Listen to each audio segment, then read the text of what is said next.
Messieurs, cette vidéo est faite pour vous.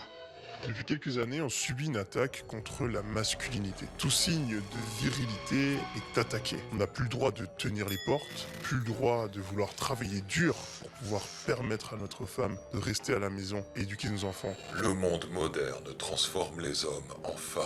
Il les castre en prétendant que c'est au nom de l'égalité. Arrêtons de parler de masculinité toxique. C'est simplement un délire des féministes et des wokistes qui cherchent à nous diviser. Comme j'ai déjà dit, la société d'aujourd'hui essaye de féminiser les hommes. Et les hommes ressemblent de moins en moins à des hommes, se comportent de moins en moins comme des hommes. Le bêta travaille pour la femme. L'alpha fait travailler la femme. Des discours antiféministes, sexistes et misogynes. Bienvenue dans la manosphère. On y dégrade en toute impunité les femmes et l'égalité.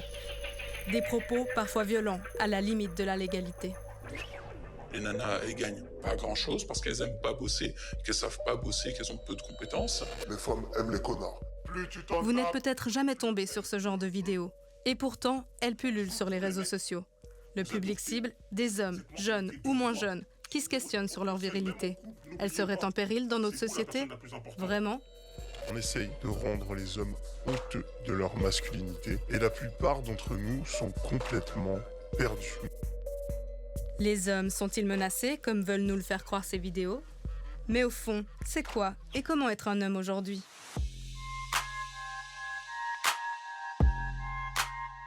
Nous vous emmenons dans un voyage plus complexe qu'il en a l'air, en quête de l'identité masculine, sans masque, sans filtre et sans tabou.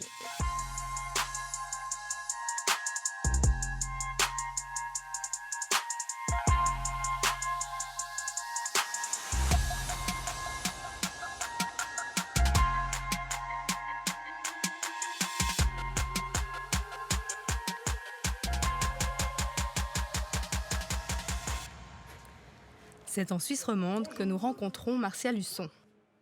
Martial a grandi dans la banlieue parisienne. Très jeune, il quitte son quartier pour voyager.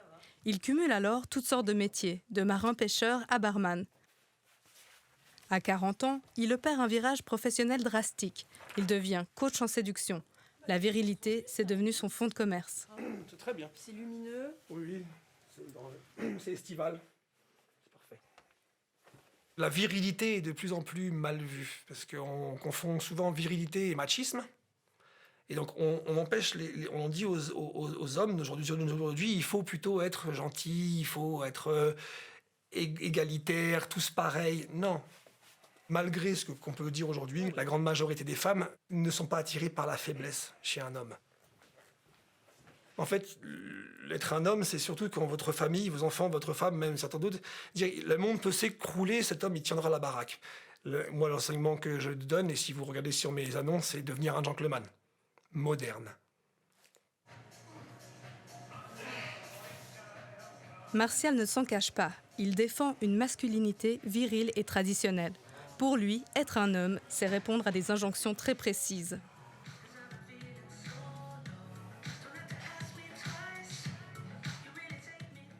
Nous, on nous apprend à dominer nos émotions. Et donc, quand un problème arrive, on prend une baffe, pas de problème. Mais on la digère, on analyse, on est rationnel. On ne laisse pas nos émotions nous submerger de cet événement, sinon on devient dysfonctionnel, illogique, et c'est là que ça devient compliqué. Les hommes fonctionnent selon une hiérarchie. Et une hiérarchie qui existera toujours, que ça plaise ou non. Il y a la hiérarchie du mâle alpha. Un mâle alpha a le droit d'avoir toutes les femmes et il domine les autres hommes. D'accord ? Mais nous, ça ne changera jamais, ça. Mais ça doit être dur quand même. Oui, mais la hiérarchie existe pour ça. C'est pour ça que l'égalité suprême entre tout le monde n'est pas jouable. Même si on dit que c'est pas bien, et c'est ça que la vérité ou la masculinité est toxique. Mais c'est pas vrai. Entre hommes, nous, on ne pense pas qu'on est masculin toxique. C'est une vertu que, aujourd'hui, principalement le féminisme et la gente féminine nous font croire. Mais nous, entre hommes, on ne pense pas comme ça. Le discours de Martial sur une masculinité dominante est à contre-courant d'une société égalitaire. On le retrouve pourtant largement sur les réseaux sociaux. En ligne, faire l'éloge d'une masculinité ultra virile, c'est tout un business. Grâce à cette mentalité et à tous mes efforts, aujourd'hui, je suis dans l'abondance avec les femmes. J'ai un meilleur physique que 99% des mecs. La vie des hommes faisant partie du top 1% n'a jamais été aussi bien. Le top 1% des hommes, ils réussissent. Clique sur le bouton, je rejoins l'Alpha Academy. Mais derrière ces influenceurs se cachent parfois des hommes au discours très inquiétants. Ils s'appellent les masculinistes. Ils se positionnent en opposition aux féministes, mais pour eux, pas question de prôner l'égalité. C'est plutôt un fléau à éradiquer. Comment on peut ne pas avoir d'honneur à ce point? Que ça déplaise ou non aux gauchistes, on n'est pas pareil. Les hommes et les femmes ne sont pas égaux. Partagez, et ensemble, on va changer les mentalités et faire en sorte que les mecs reprennent leur putain de gloire d'antan. Les plus extrêmes défendent une soumission totale qui peut aller jusqu'à la violence. Il existe 3 types de femmes. La brebis, la chienne et la louve. Voilà comment une femme doit se comporter avec. Oui, les femmes sont attirées par les hommes qui pensent être supérieurs à elles. Tu dois savoir tenir la bête en laisse, la lâcher si nécessaire et la ramener au pied lorsqu'il le faut. Tu es son maître et non son chien. Un extrémisme qui n'a pas échappé à Pauline Ferrari. Elle vient de sortir un livre qui fait parler de lui, Formée à la haine des femmes. Depuis toujours, cette journaliste indépendante se passionne pour l'univers du web. Alertée par des propos sexistes décomplexés sur les réseaux sociaux, elle décide de se plonger dans l'univers masculiniste et étudie la manière dont ils sont passés des forums obscurs aux réseaux sociaux populaires. Les masculinistes sont très malins dans leur manière d'occuper l'espace médiatique, dans leur manière de faire du marketing aussi, et sur comment ils arrivent à toucher des jeunes. Et quand on regarde un peu les terrains sur lesquels ils opèrent, notamment le terrain de la séduction, de la musculation et donc l'image de soi et du corps, c'est que des thématiques au final qui sont assez communes à tout le monde, assez existentielles, de dire est-ce que je vais réussir à trouver l'amour de ma vie, est-ce que je vais réussir ma vie, est-ce que je vais réussir à avoir confiance en moi, ce genre de choses. Et donc, en fait, ils amènent des solutions à des problèmes très complexes auxquels personne n'a forcément de réponse, mais les masculinistes arrivent avec un programme clé en main très précis en disant il suffit de suivre ça et tu deviendras comme moi, donc très beau, très musclé. Ce sont des nouveaux modèles au final aussi. Pour cette expérience. Les contenus masculinistes sont devenus très accessibles. Pour le prouver, Pauline Ferrari nous montre le compte fictif de Jules sur TikTok qu'elle a créé pour son enquête. Jules a 14 ans. Il aime les contenus sportifs, les blagues potaches et les conseils en séduction. Et voici la vidéo choquante que l'algorithme propose à un adolescent en seulement quelques minutes. Les meufs, quand elles ont 18, 20 ans, 25 ans, les meufs, elles en ont rien à foutre d'avoir un mec qui est gentil, qui peut leur donner de l'amour. Arrivé à cet âge-là, tout ce qu'elles veulent, c'est des mecs qui ont des têtes cramées, qui les insultent de pute et qui les mettent dans une relation toxique. À 70%, je ne fais pas une généralité. Toutes les meufs, bien évidemment... Un discours violent qui rabaisse les femmes. C'est souvent ce qui vient après des conseils inoffensifs. C'est intéressant pour les masculinistes d'avoir une facette policée, d'une part pour éviter la censure de certains réseaux sociaux, mais aussi pour attirer un public plus large. Quand on regarde un petit peu la description de ces comptes-là, on remarque qu'il y a certains termes en fait, qui vont revenir. Déjà celui de coach, celui de mal alpha, motivateur masculin, dépression, sad.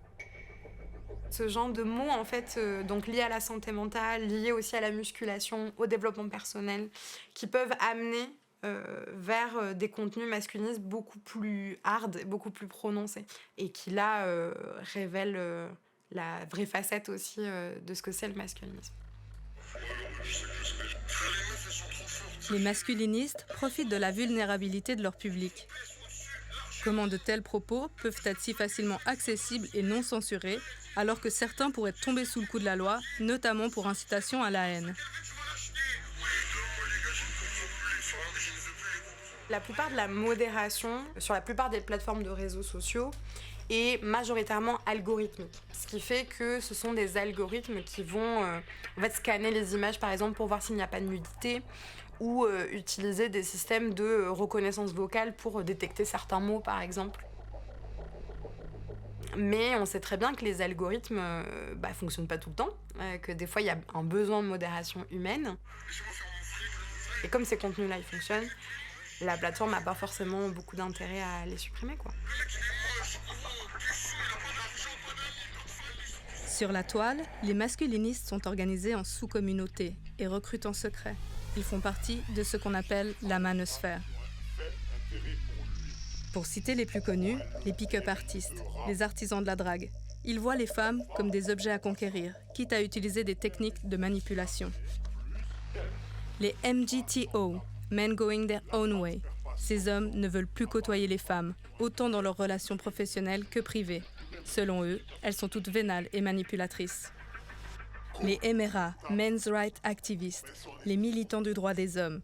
Ils pensent que les féministes se sont infiltrés dans toutes les institutions politiques et de justice. Et enfin, la plus médiatisée, les incels, les célibataires involontaires. Les incels, c'est un mot valise qui veut dire involuntary celibate, donc célibataires involontaires. Ce sont souvent des jeunes hommes encore vierges ou qui n'arrivent pas à avoir de relations affectives et sexuelles avec des femmes, mais qui vont blâmer les femmes pour ça, en disant qu'elles ne veulent pas coucher avec eux. Et donc, c'est à cause d'elles qu'ils seraient malheureux. Donc, les incels sont surreprésentés dans les cas d'attentats masculinistes depuis 2014. C'est pour ça qu'on connaît un peu plus ce nom-là. Mai 2014, un attentat tragique se produit aux États-Unis. Un jeune homme de 22 ans tue 6 personnes et en blesse 14, puis se donne la mort. Avant son passage à l'acte, il poste sur ses réseaux sociaux des vidéos glaçantes dans lesquelles il accuse les femmes d'être les responsables de tous ces maux. In those 2.5 years, I've experienced nothing but loneliness and misery. And my problem is girls. En arrivait au meurtre pour punir les femmes, un massacre sordide qui pourtant fait de lui un héros dans la communauté incel. Depuis, d'autres attentats ont été commis par des incels, principalement aux États-Unis et au Canada, mais aussi en Europe, à tel point qu'aujourd'hui, l'idéologie incel est considérée comme une menace terroriste. En Suisse, la police fédérale prend cette menace très au sérieux. Le terme incel a même fait son apparition dans le nouveau plan d'action national de lutte contre la radicalisation et l'extrémisme violent. On constate par ailleurs une prolifération des forums incel en Europe. Certains de ces forums d'échange ont déjà été fermés en raison de leur danger potentiel. La prévention et la réintégration doivent intervenir sur la base d'analyses et d'approches sensibles au genre. Ce plan d'action vise à prévenir toutes les formes de radicalisation, notamment celles liées à une idéologie masculiniste. Un de ces mandats a été confié à Markus Steunert, le directeur de Meneur.ch, fêtière des organisations progressistes d'hommes et de pères en Suisse.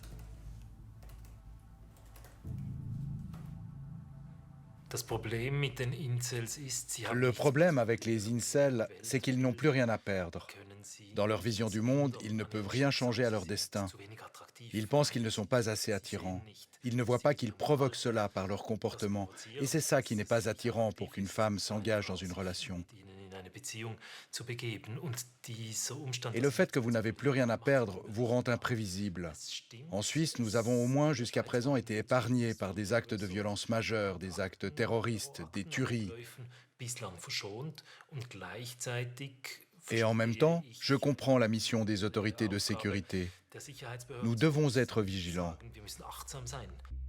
Pour mieux comprendre les dynamiques de radicalisation et les prévenir au plus tôt, Markus Steunert élabore le Facteur M, un guide précieux pour sensibiliser les professionnels de la sécurité et de la santé. Différentes facettes de la masculinité qui peuvent favoriser la radicalisation et l'extrémisme violent. Le premier facteur, l'essentialisme, signifie qu'il existe une conviction selon laquelle le sexe est entièrement défini par la nature ou par Dieu. Un corps sexuel masculin va donc de pair avec des caractéristiques psychologiques bien précises. L'orientation vers la compétition et la combativité, par exemple. Ce n'est scientifiquement pas prouvé, mais cette hypothèse reste culturellement très répandue.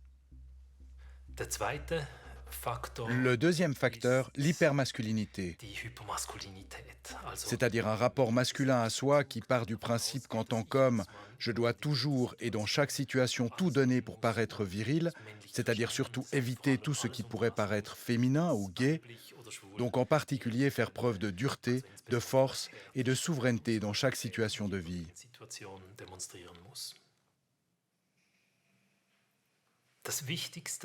Le plus important dans la prévention est d'enseigner à tous les garçons, absolument à tous, au cours de leur croissance, le plus tôt possible, dès l'âge de 10 ou 12 ans, qu'être un homme, ça se façonne.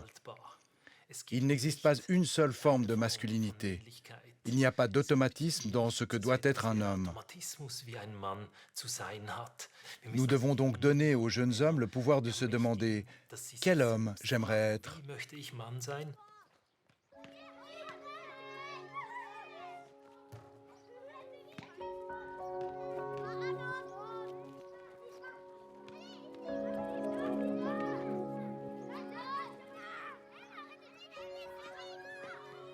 Prévenir les jeunes du danger le plus tôt possible face à des discours dangereux, c'est bien l'objectif. Et le travail commence à l'école. Nous sommes ici à Saint-Maurice, dans une classe de 11e. Ces jeunes ont entre 14 et 15 ans. Gilles Crétenant et Anne-Rémy Tritz donnent un cours pour promouvoir les relations saines dans le couple. L'occasion de réfléchir aux stéréotypes de genre avec les élèves. Comment ça s'appelle, ça, vous savez, ces modèles-là qui nous montrent être un homme, c'est comme ça, une femme, comme ça. Ouais, dans le langage courant, on dit les clichés extra. Puis vous savez un mot un peu plus scientifique. Toi, tu vois le mot un peu plus scientifique pour dire ça? Stéréotypes. Les stéréotypes, ouais. Qu'est-ce que vous avez, vous, comme préjugés ou stéréotypes que vous entendez régulièrement dans la société? Oui? La fille, c'est celle qui fait les ménages, la cuisine, etc. Et que l'homme, lui, il fait le travail et il ramène l'argent. Il ramène l'argent. Qu'une fille, c'est sûrement plus intelligent qu'un garçon, ou qu'un garçon, il est plus rapide et plus fort qu'une fille. Ouais. Est-ce que vous avez un modèle d'homme, un modèle de masculinité, à quoi un garçon il voudrait ressembler? Musclé. Ok. Autre chose que musclé, d'autres types de... Oui? Grand, beau. Grand, beau. Du charisme. Alors, du charisme, ouais. Et comment on fait pour avoir du charisme comme mec? Ça veut dire quoi? Tu as des idées un peu comment il faudrait le faire? Est-ce que ça correspond à ce qui vient d'être dit? C'est-à-dire qu'il faut être grand, beau, musclé, ça aide à avoir du charisme, ou bien c'est pas lié pour toi? Ça fait un bonus, quoi. Vous avez des idées? La mentalité à CR7. C'est Cristiano Ronaldo? Ouais. Sa mentalité, elle t'inspire? Il y a quoi dans sa mentalité qui dit que tu voudrais bien faire pareil? Genre lui, il dit tout le temps que c'est le plus fort. Enfin, il se dit tout le temps il va réussir. Que c'est le plus fort qui va réussir, quoi, je sais pas. Et être le plus fort pour réussir, pour toi, Genre... c'est quelque chose d'inspirant? Ouais. C'est quelque chose que tu veux devenir? Être le plus fort, le plus performant, le plus charismatique. Un bref échange suffit pour réaliser que les injonctions traditionnelles et la masculinité virile portée par les masculinistes sont bien présentes.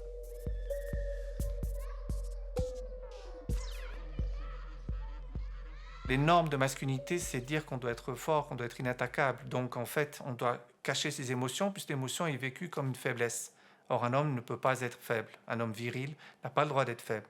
C'est triste à dire, mais c'est une évidence. Et moi, j'ai vécu là-dedans, personnellement aussi, avec des amis qui m'ont pas dit qu'ils avaient eu des problèmes de santé, des problèmes au travail, qui faisaient comme si de rien n'était. Moi-même, je l'ai fait aussi à quelques occasions dans mon parcours. Pour pouvoir partager l'intimité, il faut déjà en avoir avec soi-même. Et si on se connaît peu, si on n'a pas eu l'occasion d'aller discuter avec qui on est nous-mêmes, si on ne s'est pas entraîné à le faire autant que les femmes, par exemple, sont autorisées à le faire dans leur éducation à elles, eh bien, c'est difficile d'échanger, de partager sur cette notion d'intimité avec d'autres. Vous vous rappelez, vous avez dit « Ah, mais nous, on a la pression », puis les filles, elles ont dit « Mais nous aussi, on a la pression ». À chaque fois que vous avez la pression, vous devez faire quelque chose. Dites-vous « Tiens, mais d'où ça vient ?» Et puis souvent, c'est de là que ça vient. Et puis de se dire « Oh, tout va bien, je peux prendre de la distance, puis je peux faire finalement comment ça nous va à nous dans la relation. » Puis ce qui est important, c'est d'être bien dans la relation. Souvent, les garçons, on a les retours des filles qui nous disent les garçons, ils font le poker face, ils n'expriment rien, ils sont forts, ils ont le poker face, tout ça. Mais en fait, moi, ce que j'entends souvent de ces filles, c'est dire mais ça me pose un problème parce qu'en fait, on ne sait pas vraiment ce qu'ils ressentent derrière et donc on a l'impression de ne pas bien les connaître, on aimerait mieux les connaître et des fois, puis ils ont des réactions, on ne sait pas trop comment ils vont réagir et ça désécurise souvent les filles ou d'autres personnes. Et donc d'apprendre à se dire « Ah mais non, moi je sens ça, je réponds », ça aide vachement dans la relation. Et ça, c'est des petits trucs à faire au quotidien. Hein, ça, c'est, voilà. Et dans l'éducation qu'on reçoit comme garçon, non, il faut faire le poker face pour montrer qu'on n'a aucune émotion, qu'on assure qu'on est fort. C'est pas top ça. Dans la vraie vie, on a les mêmes émotions, on a le même cerveau, les garçons et les filles, les autres personnes. En plus de son travail de prévention dans les classes, Gilles Crétenant rencontre chaque jour des hommes, des pères ou des futurs pères. Cet homme de terrain connaît bien les conséquences d'une éducation genrée masculine et virile. C'est en fait un impact sur la santé des hommes. L'espérance de vie des hommes, en Occident et en Suisse, elle est de 3 à 4 ans inférieure à celle des femmes. Le motif, ce n'est pas des histoires de gènes, c'est des comportements à risque. Lorsque on n'est pas outillé en tant que garçon, que jeune homme, comme à pouvoir amortir émotionnellement notamment des situations difficiles, eh bien on aura des réflexes soit de déni, soit d'opposition, soit vers l'extérieur, qui vont faire qu'en fait on ne va pas être adéquat. Et dans les comportements à risque, on les connaît, ils sont vraiment identifiés, espérance de vie inférieure résultant de cancer, cigarettes, alcool, tabac, de violences entre hommes aussi, bien entendu, beaucoup. Ça peut être aussi les accidents de la route, des comportements à risque qui sont un peu généralisés. Et le summum un petit peu symptomatique de cette non-connexion à soi-même, c'est par exemple les taux de suicide, puisque les hommes meurent 3 fois plus que les femmes de suicide. Les chiffres le montrent, la violence est principalement masculine et contrairement à une idée reçue, les hommes en sont aussi les victimes. Au-delà des dégâts humains, cette violence liée à des comportements virils a aussi un coût économique élevé. En Suisse, il a été estimé à 9 milliards de francs, soit 15% des dépenses annuelles de la Confédération.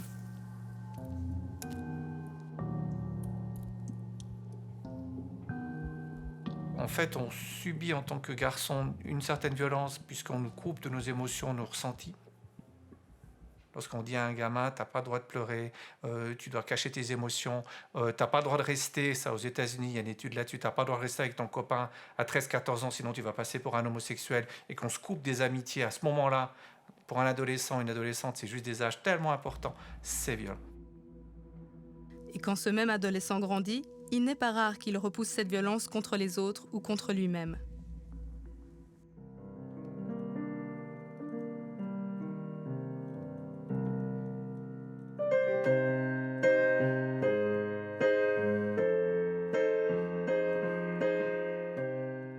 Cette violence, Christophe l'a vécue. Enfant, il a dû gommer tout ce qui était naturel chez lui, car on le qualifiait de garçon trop sensible. Ma mère me disait, voilà, si un garçon qui est trop sensible, il devient homosexuel. Voilà. Mais moi, j'avais, je sais pas, 8-9 ans. Qu'est-ce que je pouvais faire avec ça? Si j'étais sensible, alors j'allais devenir homosexuel. Et d'un autre côté, c'était l'homme très viril, mais limite prédateur. Et moi, je voulais être aucun des deux. Et ça m'a complètement déboussolé. Et j'avais toujours l'impression que je devais me faire violence pour devenir autre chose, pour être accepté par les autres. Et l'idée s'est développée que je ne mérite pas d'être aimé, que je ne mérite pas d'être apprécié, que je ne mérite rien, en fait, que je vaux rien. Et que si j'avais été une fille, j'aurais été valorisé pour mes qualités, alors qu'en tant que garçon, j'étais dévalorisé pour ça.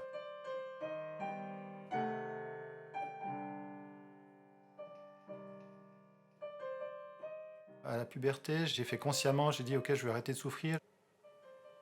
Donc je vais être un garçon fort, qui supporte la douleur, qui supporte l'effort, qui est presque invulnérable.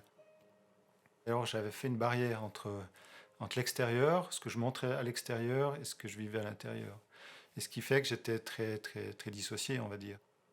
C'était pas du tout sain, en fait, comme comportement, mais c'était le meilleur comportement que j'avais trouvé dans la situation que je vivais. Pour se protéger, Christophe s'est construit un rôle, l'homme sur qui on peut compter, faire l'armée et grader, construire une carrière et endosser un poste à responsabilité, jusqu'au jour où le masque est devenu trop lourd à porter. En 2015, vraiment là, je me suis complètement effondré. Alors c'était une période difficile, ça a duré 2 ans. J'étais en très profonde dépression. J'ai dû reprendre le travail avec l'aide de l'AI. Et en même temps, ça m'a permis de... Il n'y avait plus de masque, il n'y avait plus rien.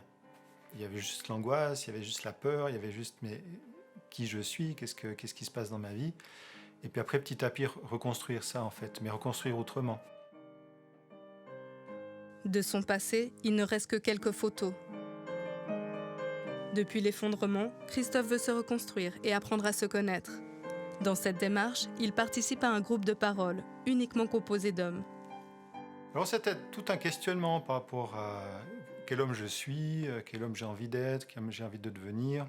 Aussi un peu de solitude, de me retrouver en disant mais j'ai l'impression d'être le seul à ressentir ce que je ressens et comment je fais, comment je me débrouille. Si je suis en contact avec d'autres hommes, peut-être ça va m'aider, me donner des pistes pour évoluer, pour me sentir mieux aussi.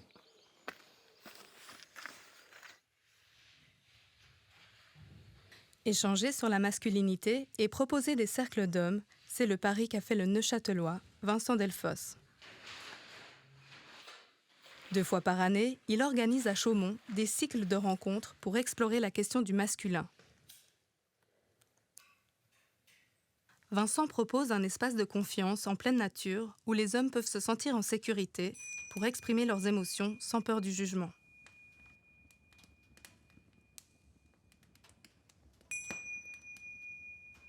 Je vous invite tout simplement à mettre la conscience sur les points de contact. Vous puissiez sentir le poids de votre corps sur la terre.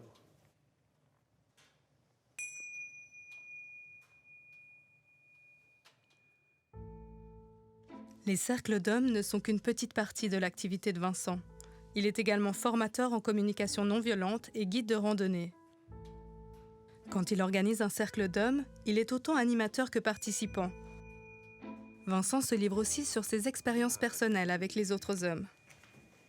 Vous savez que j'aime qu'on parle de nos propres expériences. C'est pas juste parler en jeu, hein, mais c'est parler de notre expérience plutôt que de faire des généralités ou des théories.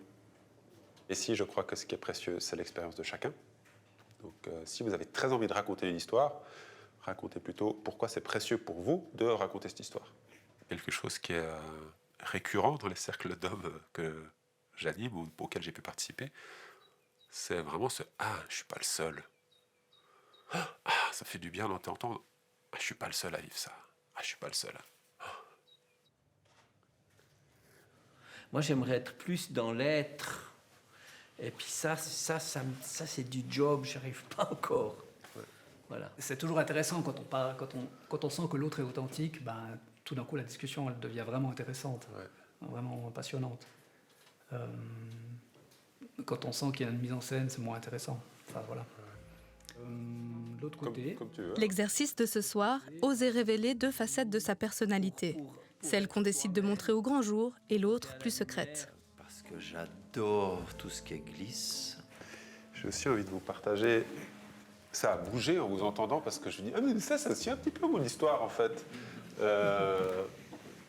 J'ai plusieurs fois souffert de côtoyer des gens pendant plusieurs mois, parfois plusieurs années, en ayant eu l'impression d'avoir été extrêmement authentique et d'avoir de retours qu'on ne me connaissait pas. Parce que parfois, j'avais l'impression que ma vie intérieure était tellement intense qu'elle devait se voir sur ma tête, quoi. Et en fait, pas tout à fait. Du coup, aujourd'hui, je prends plus souvent le risque de dire. Parce qu'en fait, si les choses ne sont pas dites, elles sont rarement entendues. Les participants ont accepté notre caméra dans ces échanges pourtant très intimes. J'ai passé la plus grande partie de ma vie à faire, réaliser une sorte de plan que je m'étais fait à 25 ans, quelque chose comme ça, qui m'a porté très loin en termes de carrière, de famille. Je renie absolument pas ça.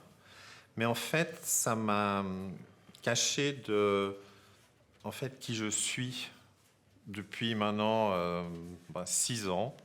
J'essaye d'être le plus présent avec moi-même et d'être sans devoir jouer ce rôle que je jouais auparavant.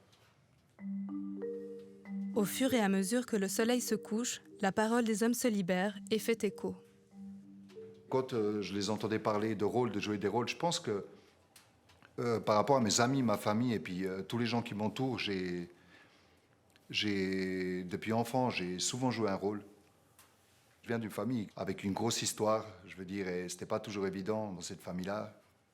On parlait la dernière fois de sujet de violence et il y a eu beaucoup de violence dans cette famille.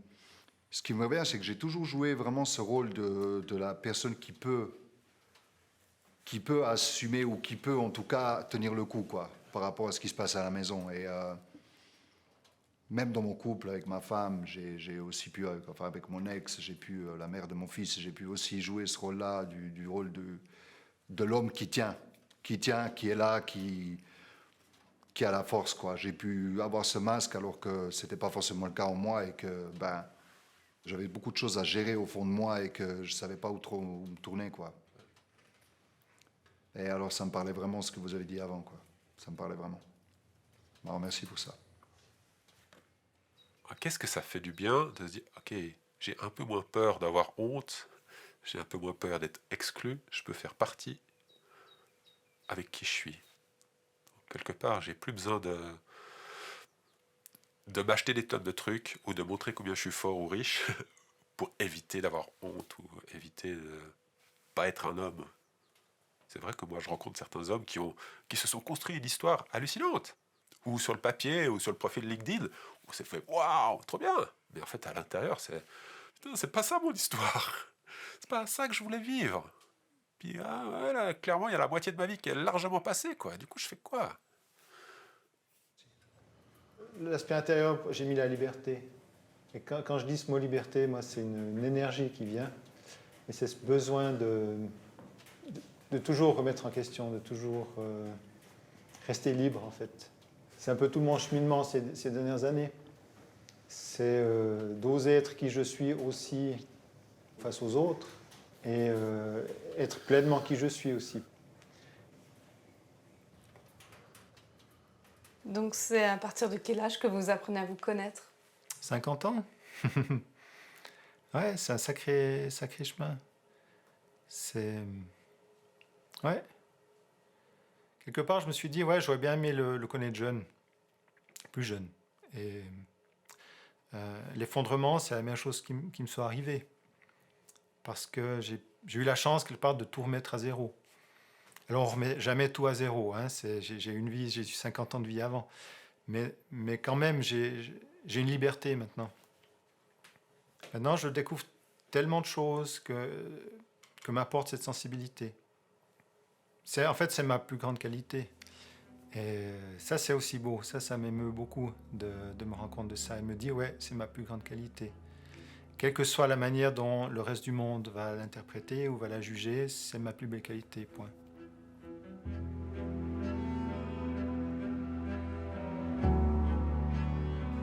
Autrefois, on ne remettait pas en question les normes d'une masculinité traditionnelle. Mais qu'en est-il aujourd'hui ? Les stéréotypes de genre sont-ils dépassés ?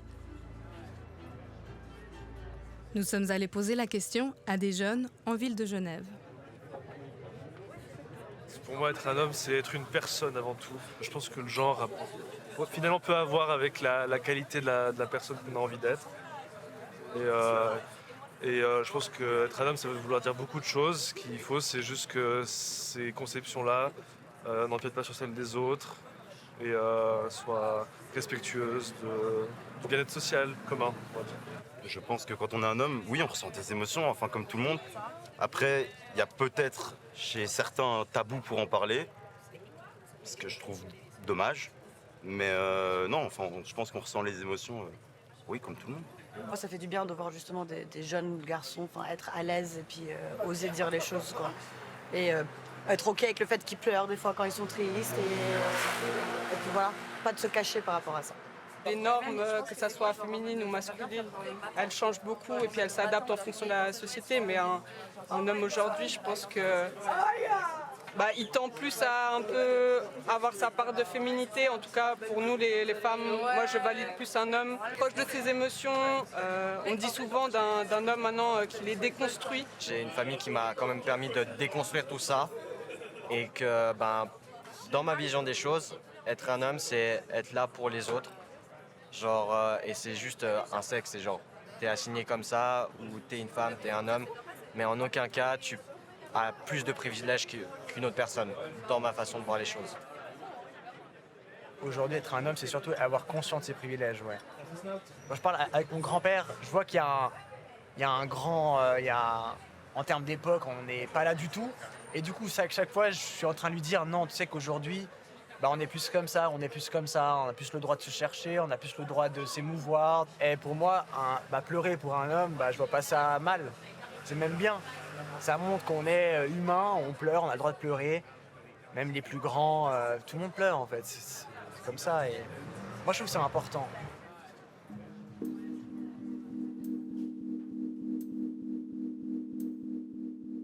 Alessandro a 32 ans et depuis quelques années, il tente de déconstruire les injonctions liées à une masculinité virile et dominante. Le fait d'être un homme, la société me dit « t'es comme ça ». Et moi, je me sens pas comme ça et j'ai pas envie de me sentir comme la société définit d'être un homme aujourd'hui.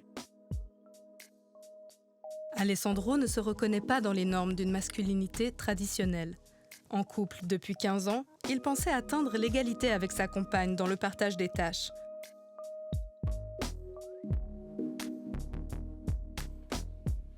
En bon scientifique, pour en avoir le cœur net, il a élaboré un tableau Excel.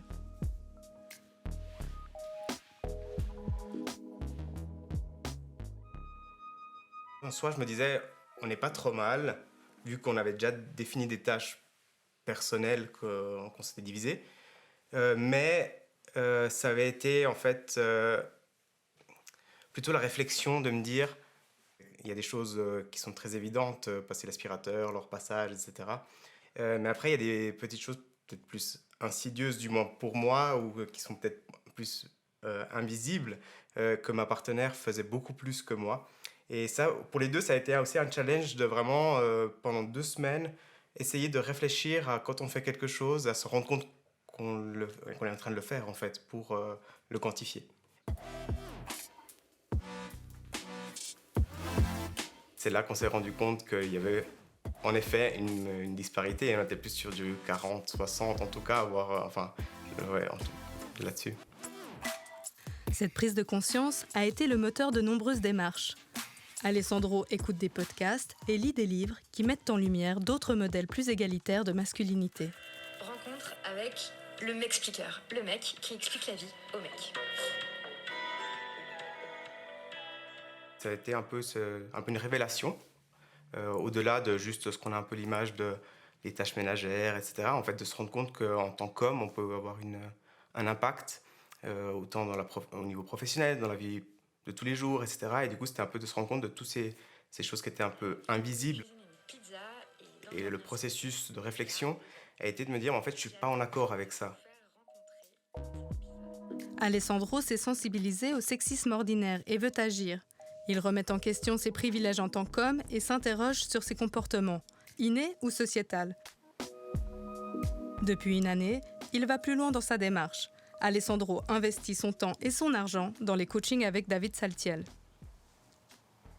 Salut Alessandro. Salut David. Bienvenue. Merci. On va commencer un peu comme d'habitude. Est-ce qu'il y a des choses que tu voudrais partager par rapport à nos dernières séances, les dernières choses qu'on a vues ensemble, sur lesquelles tu voudrais qu'on revienne? Non, il me semble que ça va. Ce qui a été très intéressant pour moi, en tout cas, c'est surtout de prendre conscience du panel aussi d'émotions. J'ai l'impression que c'était un peu... soit j'étais content, triste ou en colère, et ça s'arrêtait là. Et il y a toute la dimension du besoin, en fait. Et ça, c'est quelque chose que j'avais jamais conscientisé, ni réfléchi à, OK, en fait, s'il y a une émotion, quel est le besoin que j'ai actuellement? Et ça permet aussi, d'un point de vue cognitif, de venir rapporter OK, il y a cette colère, il y a ce besoin, et de se connaître mieux soi-même, en fait. Oui, c'est vrai que cette question de limite-besoin... c'est presque un travail d'une vie. C'est sûr que c'est toujours compliqué de vraiment les voir, de les observer, surtout sur le moment. Ouais. C'est toujours ça, et pareil sur la... David Saltiel n'est pas psychologue, mais consultant en masculinité. On pourrait même le qualifier de spécialiste de la déconstruction des normes traditionnelles de masculinité. Forcément, on a intégré des comportements liés aux structures de domination et de pouvoir. Forcément, on est dans cette société-là. Et moi, la première chose que je dis à mes clients en session, moi, je suis sexiste. Évidemment, j'ai intégré ces comportements-là, comme tout le monde. Alors après, j'essaye de les enlever, de les diminuer, mais ça, c'est sûr que c'est un travail d'une vie. Moi, j'ai essayé de sortir de toutes ces injonctions-là. J'aime bien le maquillage, bah j'en porte. Enfin, pour le coup, c'est vraiment aussi simple et basique que ça. Moi, je suis pas là pour donner de nouvelles injonctions, je suis là pour ouvrir le champ des possibles. Moi, je pense que c'est ça qui est important. C'est ne restez pas bloqué dans votre vision de ce que vous pouvez être. N'hésite pas à regarder aussi un peu les autres émotions qu'il y a sur la roue, parce que c'est vrai que la colère, parfois, elle va venir cacher d'autres émotions, hein, notamment dans les constructions en tant qu'homme. C'est l'émotion la plus validée sociétalement. Donc, parfois, ça peut être de la tristesse, de la peur, et en fin de compte, le réflexe, parce qu'il y a de la douleur, parce qu'il y a de l'inconnu, c'est la colère. Donc, après, ça peut être là vraiment de la colère, mais juste le petit rappel pour que toi, prends le temps de regarder s'il n'y a pas aussi autre chose à ce moment-là derrière. Peut-être, c'est vrai que maintenant que tu dis ça, ça pourrait être associé peut-être à une certaine tristesse. Qu'est-ce qui vient générer de la tristesse chez toi? En ayant conscience de mes émotions, je les communique beaucoup plus. L'autre personne peut partir dans une défensive.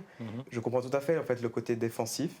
C'est juste que du coup, dans ce cas-là, bah, moi, ça peut me entraîner justement ce sentiment de ne pas être compris et qui peut avoir cette colère.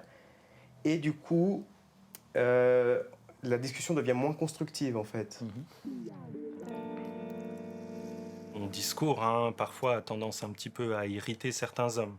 J'en suis conscient. Je pense qu'il y a un côté très identitaire, hein, la construction genrée, ce que ça veut dire pour nous d'être un homme, c'est inscrit profondément. Donc, venir le chambouler, le questionner, ça peut être très confrontant. Cette émotion, sans en fait l'amoindrir. Et ça, c'est... Et quand on essaye d'avancer sur ce chemin-là, bah, en fait, les autres hommes vont nous stigmatiser et potentiellement apporter une violence par rapport à ça sur nous. Donc évidemment, c'est un chemin, moi je le dis, hein, qui est courageux. Et je pense que ça demande beaucoup de courage d'avancer sur ces questions-là. S'il y a des hommes ou il y a des personnes qui veulent qualifier ça de faiblesse, on va dire chacun son avis, quoi. Mais c'est sûr que c'est pas le mien. Nous retrouvons Martial, notre coach en séduction et défenseur de la masculinité traditionnelle. L'homme déconstruit, très peu pour lui. Il n'y voit même qu'un seul objectif. J'ai rencontré très peu d'hommes déconstruits. Mais je pense que les hommes un peu féministes qui se complaignent, tout ça, c'est aussi une nouvelle stratégie de séduction.